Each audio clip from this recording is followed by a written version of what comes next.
Sermon 144 de saint Augustin, l'Esprit Saint condamnant le monde. Jean chapitre 15, versets 8 à 11.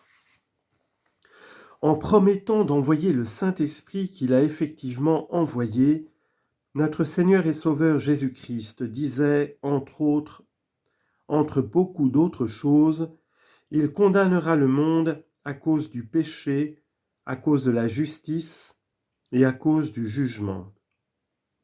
Et avant de passer à un autre sujet, il daignait s'arrêter pour expliquer sa pensée plus clairement. À cause du péché, disait-il, car on n'a pas cru en moi.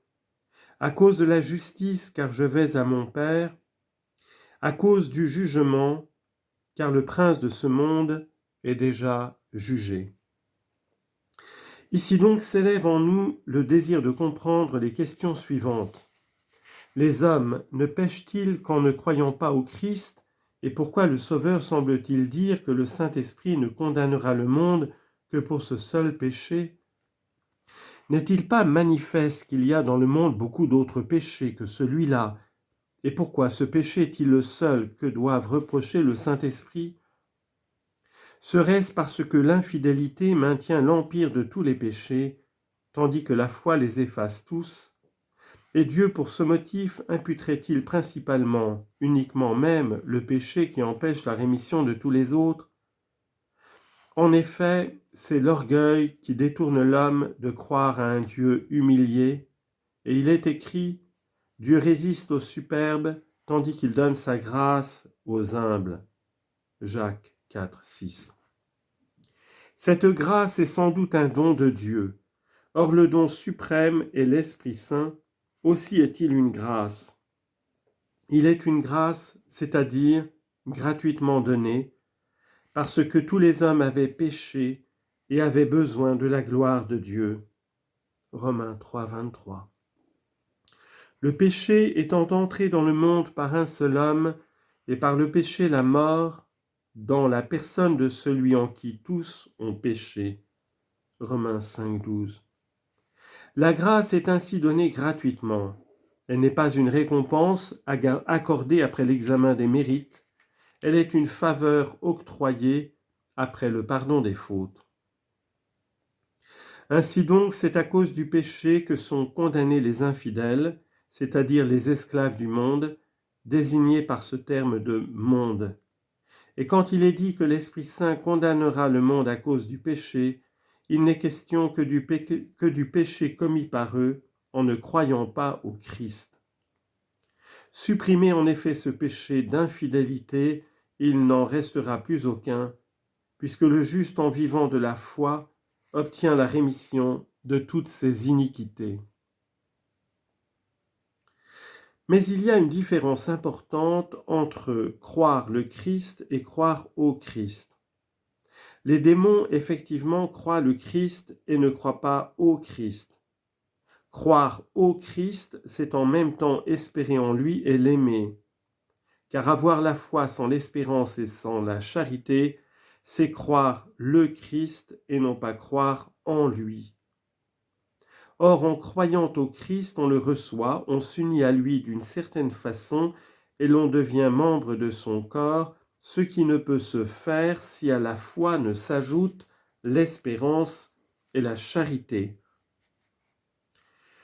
Que signifient aussi ces autres paroles ? À cause de la justice, car je vais à mon Père.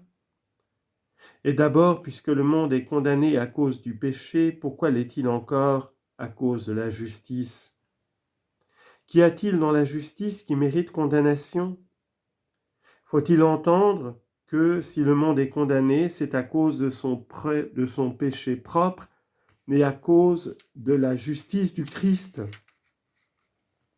Je ne vois pas d'autre sens à donner à ces paroles, d'autant plus que je lis à cause du péché, car on n'a pas cru en moi, à cause de la justice, car je vais à mon Père. Ce sont les mondains qui n'ont pas cru, et c'est lui qui va à son Père, ainsi le péché est pour eux, et la justice pour lui. Mais pourquoi ne montrer la justice que dans son retour vers son Père? N'était-ce pas justice aussi quand il venait de lui vers nous? Ou bien son avènement parmi nous ne serait-il pas plutôt miséricorde et justice, son retour vers son Père? Je crois donc, mes frères, qu'en face de l'étonnante profondeur des Écritures, quand il y a dans ces paroles quelques mystères utiles à dévoiler, il est bon pour moi de le découvrir avec fruit, que nous cherchions ensemble avec foi. Demandons-nous alors pourquoi le Sauveur met la justice à retourner vers son Père, et non pas à être venu d'auprès de lui. Serait-ce parce que la miséricorde, l'ayant fait descendre parmi nous, c'est la justice qui le reconduit vers Dieu? Nous apprendrions alors que nous ne pouvons être parfaitement justes si nous sommes négligents à faire miséricorde, à nous occuper des intérêts d'autrui et non pas seulement des nôtres. Aussi bien après avoir rappelé ce devoir, l'apôtre cite aussitôt l'exemple du Seigneur. Voici ces paroles. Rien par esprit de contention ni par vaine gloire, mais par humilité d'esprit, chacun croyant les autres au-dessus de soi, ayant égard non à ses propres intérêts, mais à ceux d'autrui. Il ajoute immédiatement, ayez en vous les sentiments qu'avait en lui le Christ Jésus. Il avait la nature de Dieu et ne croyait pas que ce fût pour lui une usurpation que de s'égaler à Dieu.